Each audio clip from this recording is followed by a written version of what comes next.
Саламатсыздарбы, урматтуу көрүүчүлөр. Бүгүнкү берүүбүздө диплом чырына кептелген Жогорку Кеңештин депутаты Фархат Исмаилов тууралуу кеп кылабыз. Анын диплому жана байлыктары тууралуу кенен айтып беребиз.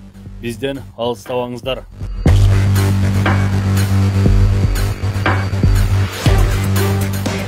То есть ваш диплом не поддельный, не купленный, как бы. Жүсүп Баласагын атындагы Кыргыз улуттук университетинин ректору Канат Садыков Жогорку Кеңештин депутаты Фархат Исмаилов университетте окубаганын жана ага диплом берилбегенин билдирди. Ал эми өзүңүздөргө маалым болгондой, улуттук коопсуздук кызматы Жогорку Кеңештин эки депутаты, Ата журт Кыргызстан фракциясынан депутат Фархат Исмаилов менен Альянстын депутаты Фарходбек Алимжановдун диплому жасалма экени тууралуу маалымат бергенин 8 апрелде Борбордук шайлоо комиссиясы жарыялаган.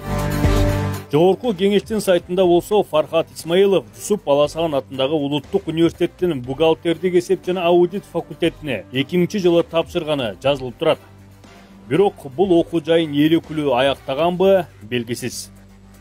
Диплом ызы-чуусу чыккандан кийин депутат айрым жалпыга маалымдоо каражаттары аркылуу диплому жасалма экенин четке каккан. То есть ваш диплом не поддельный, не купленный, как бы. Потому что когда в начале кандидата мы проверяли, потом не знаю, каким-то обстоятельствам. Где вы учились? Мындан тышкары Фархат Исмаилов жылдын башында шайлоодон жеңип чыккандан кийин ыраазычылык иретинде Ош шаарындагы Эльдорадо Гранд ресторанына 700ден ашык кишини чакырып чай берген жайы бар. Бул жагдайда жалпыга маалымдоо каражаттарынын көңүл сыртында калган эмес. Фархат Исмаилов парламенттик шайлоого Ата журт Кыргызстан партиясынын курамында барып, жыйынтыгында партиянын ичинде добуштардын саны боюнча 2-орун менен мандатка жеткен.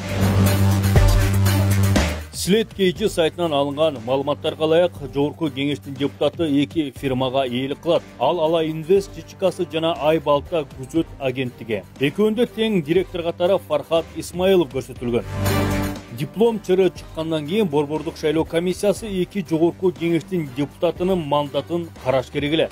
Бирок азыркы убакка чейин иш созулуп жатат. БШКнын мындай аракети коомчулукта ар кандай кептерге жем таштады. Диплом иши боюнча соодалашуу жүрүп жатат дегендер да жок эмес.